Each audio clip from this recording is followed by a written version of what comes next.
Bonjour, nous sommes le 15 août, le jour de l'Assomption, le vendredi 15 août 2014, il est midi. Donc, je vais vous parler d'astrologie, et notamment sur la question de l'idée que les astrologues se font du public, et de ce que le public attend d'eux. Je crois qu'ils n'en sont pas forcément tout à fait conscients. D'où des erreurs de communication qui font que le public qui est touché n'est pas forcément le plus intéressant.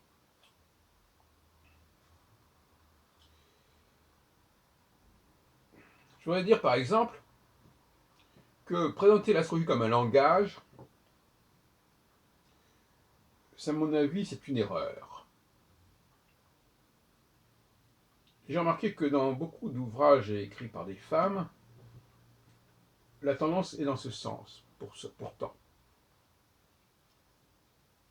On présente l'astrologie comme une sorte de langage qu'il faut apprendre.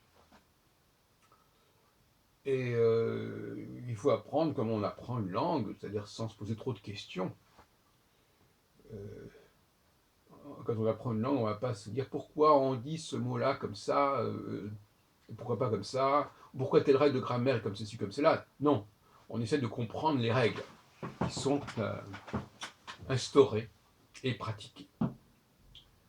D'ailleurs, on parle de la pratique d'une langue, comme d'aucuns parlent de la pratique de l'astrologie, ou de la pratique d'une religion. Alors, le mot pratique est ici un mot assez suspect à la limite. Parce que pratique d'une religion, ça signifie quand même quelque part faire partie d'une communauté religieuse. Donc on communie avec cette communauté par-delà la question de rapport à Dieu ou à toute autre instance supérieure. Il s'agit d'une appartenance collective. Pratiquer une langue aussi, c'est une appartenance collective. C'est partager une langue avec un certain nombre de personnes ou pouvoir traduire d'une langue dans une autre que d'autres personnes comprendront. Pratiquer l'astrologie, qu'est-ce que c'est? Alors là aussi, on peut dire, on pratique l'astrologie, c'est-à-dire qu'on apprend une langue qui est parlée par des gens. Mais là, il s'agirait plutôt de ce que j'appellerais une pratique identitaire. C'est-à-dire que ce n'est pas tellement une pratique pour communiquer, mais pour communier. C'est-à-dire qu'on a des façons de parler, on a une certaine capacité à lire, par exemple,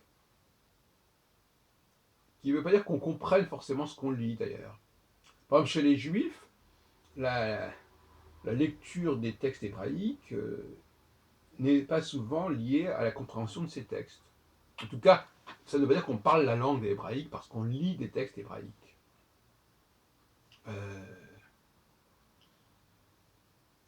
De même que quand on lisait en latin, on ne comprenait pas forcément ce qu'on lisait.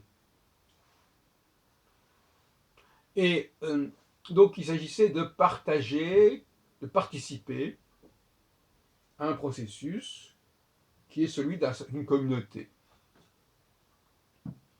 Donc entrer dans une communauté, devenir astrologue, devenir astrologue, c'est apprendre un certain langage. Mais est-ce que les gens veulent devenir astrologues? Est-ce que c'est ça le problème, l'objectif? En effet, s'il s'agit de devenir astrologue, c'est comme de devenir français, eh bien, il faut apprendre une histoire, il faut apprendre une culture, il faut apprendre une langue. Si on veut devenir chrétien, il faut aussi apprendre un certain nombre de choses qu'on va partager avec des gens qui vont suivre le même chemin. Vous voyez bien que dans tous ces cas-là, il ne s'agit pas tellement de est-ce que ça fonctionne. Ça marche parce que ça permet d'être intégré, ça permet de communier. Maintenant, de la communion à la communication, il y a quand même un pas. Est-ce que l'astrologie permet de communiquer ou est-ce qu'elle permet de communier? C'est la question qui se pose. Dans le cas du français, on peut dire que la langue française est à la fois un mode de communication et de communion. C'est-à-dire que ça fonctionne, on peut transmettre des informations par la langue française et on peut communier par la langue française, par la chanson française, par la langue. On participe à un processus historique, un processus sociologique, par-delà ce qu'on a à transmettre. Le simple fait d'user d'une certaine langue, par-delà le contenu, est déjà un acte identitaire, qui fait que des gens, même de positions très différentes, vont quand même quelque part communier et se sentir faire partie d'un seul et même ensemble. Cela dit, donc, est-ce que l'astrologue va communiquer avec son client par le biais de l'astrologie? Question qui se pose. Et là encore, est-ce que c'est l'astrologue ou est-ce que c'est l'astrologie? Tout à l'heure, je jouais sur le mot astrologue. Devenir astrologue, c'est apprendre un certain langage. Ça veut dire à partir d'une communauté qui s'appelle celle des astrologues. Maintenant, qu'un astrologue s'exprime en son nom personnel,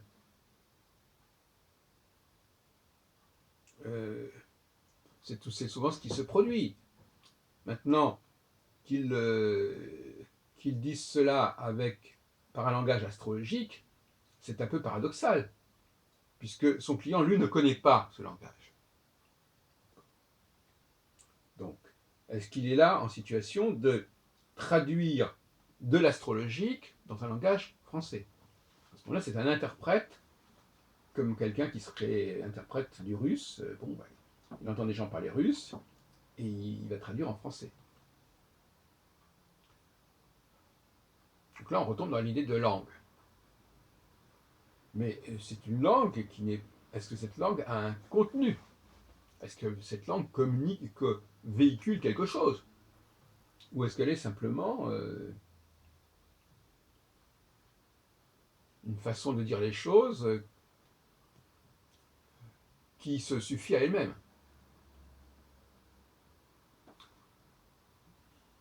Il faut constater que les astrologues ne communiquent pas par l'astrologie entre eux.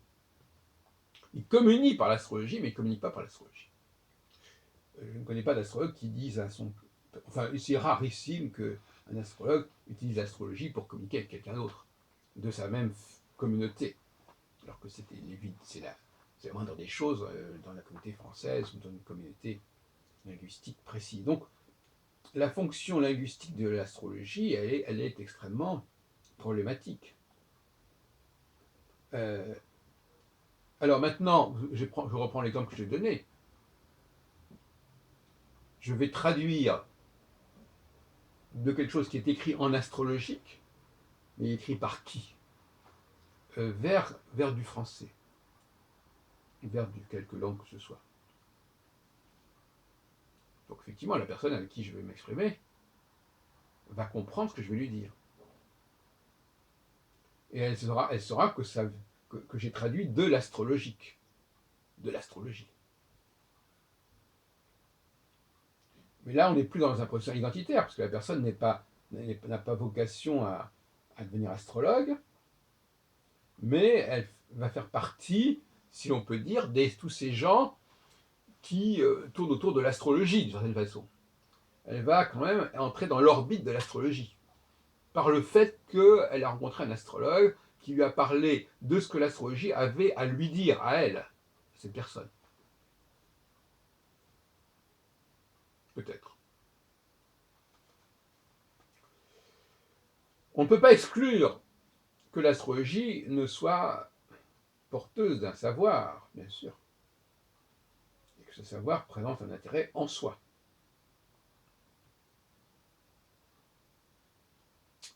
Mais est-ce qu'il doit se présenter sous cette forme de langage?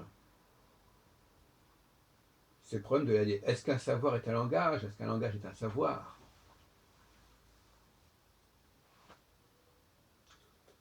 Moi, il me semble que quand j'entends parler de certains astrologues, et je sais si j'en ai entendu parler pas mal depuis 45 ans, 47 ans, euh, je dirais que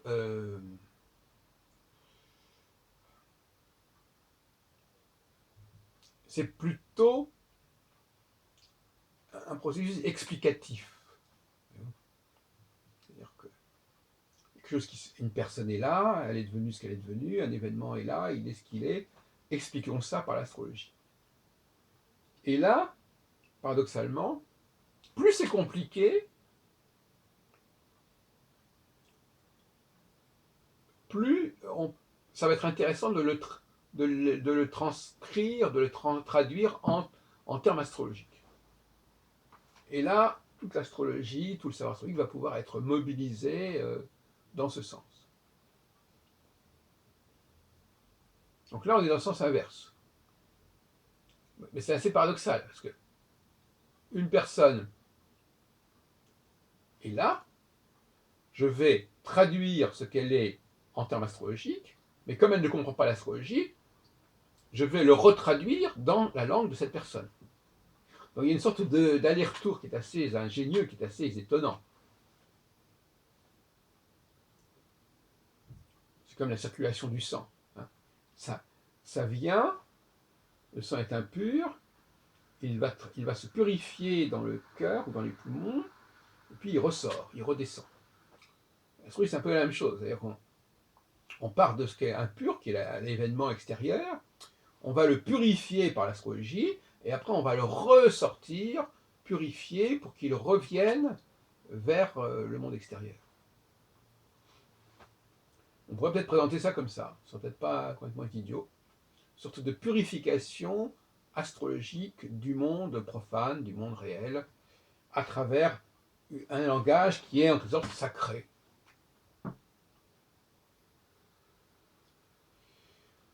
Alors, quand j'entends un certain nombre d'astrologues présenter l'astrologie, j'ai l'impression qu'effectivement, ils ne cherchent pas à développer l'esprit critique.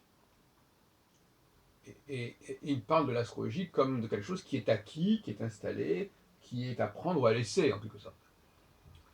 Et les gens sont là ne sont pas là pour critiquer, mais pour tout simplement apprendre cette langue, apprendre à traduire vers cette langue, depuis cette langue. Maintenant, pour terminer, je dirais que pour moi, l'astrologie, elle a peut-être cette fonction-là, accessoirement, mais que l'astrologie, d'abord, n'est pas faite pour expliquer un événement particulier ou une personne en particulier. Ça, c'est au-delà de ses frontières, de ses limites. Elle est là pour, au contraire, intégrer dans un ensemble un élément particulier et lui enlever ses particularités, ou plus exactement dire que ces particularités ne viennent pas de l'astrologie, mais qu'elles sont des éléments qui se sont rajoutés à l'astrologie. Et j'ai l'impression que l'astrologie s'est beaucoup épuisée en ne faisant pas le distinguo. C'est-à-dire en n'étant pas capable de dire ce qui est astrologique et ce qui n'est pas astrologique, et donc de ce fait même à chercher à expliquer astrologiquement ce qui n'a pas à être expliqué astrologiquement. D'où la pléthore même du langage astrologique, qui est la pléthore de n'importe quel langage, parce que le langage lui-même n'a pas de limite non plus. Le langage est là pour décrire tout ce qui existe, tous les sentiments qu'on peut éprouver, qu'on peut observer. Il lui faut donc une richesse, et l'astrologie a cette richesse. Enfin, une certaine astrologie telle qu'elle est devenue aujourd'hui. Mais la vraie astrologie a-t-elle cette fonction? Au contraire, la vraie astrologie a une fonction réductrice, purificatrice, mais une purification qui ne consiste pas à traduire d'une langue dans une langue qui serait aussi complexe que la langue d'origine, ou inversement, mais qui serait vouée restituer le particulier au sein du général. Et je terminerai sur cette réflexion générale aussi, c'est que l'astrologie s'adresse souvent à des personnes qui ont du mal à prévoir, et qui ont du mal à prévoir parce qu'elles n'ont pas le sens du général. Elles ne sont pas capables, quand elles sont en face d'un cas particulier, de dire « Ah oui, mais ça, c'est telle situation, c'est telle catégorie ». N'étant pas capables de faire cela, elles vont être dans l'imprévisibilité, parce qu'elles ne vont pas savoir où elles mettent les pieds, ou plus exactement, elles ne le sauront que trop tard. Elles n'ont pas vu les choses venir, et elles les voient quand elles sont déjà abouties. Et c'est un peu ce que j'entends quand certains astrologues me disent « Ah oui, mais écoutez, oui, c'est vrai que le langage astrologique, donne pas tout à fait, on n'a pas toujours confiance dans ce langage parce qu'il n'est pas, il n'est pas très maîtrisé par ceux qui en parlent. Je veux dire, il maîtrise la langue, mais il ne maîtrise pas son contenu, ses fondements. » Et moi je réponds, bah oui, mais justement, le problème est là. C'est que vous avez des élèves qui ne sont pas équipés pour se prévenir, pour se protéger contre des savoirs qui, pour la plupart des gens, n'ont pas un aspect très, très engageant, qui donc s'en écartent. Eh bien, eux, ils ne s'en écartent pas. Et je dirais que dans la vie en général, ils ne savent pas s'écarter de ce qui devrait les écarter. Donc ils n'ont pas un système immunitaire qui soit tout à fait performant. Et donc à ce moment-là, il ne faut pas s'étonner que ces personnes ne s'arrêtent pas à des préventions qui auraient arrêté d'autres personnes. Ils n'ont pas de prévention, mais c'est aussi un grand défaut. Et quand on leur répond qu'ils n'ont qu'à essayer, eh ben c'est pareil, c'est comme si je disais, voilà, vous avez cette personne-là, vous n'avez aucune idée de cette personne, eh ben essayez. Passez X années avec cette personne-là pour voir si ça vous va ou pas. Ben non, la vie ne fonctionne pas comme ça. Nous devons savoir par avance à quoi nous attendre. Alors parfois on a des surprises, mais globalement, on doit savoir par avance à quoi s'attendre, et on ne doit pas s'engager dans une direction où l'on a des signaux qui sont négatifs. Et c'est vrai pour l'astrologie. L'astrologie, quand on l'aborde comme ça, donne des signaux négatifs parce qu'elle n'est pas satisfaisante intellectuellement. Et il n'est pas étonnant que des gens s'en écartent et que d'autres personnes qui sont moins protégées, plus vulnérables, ne s'en écartent pas.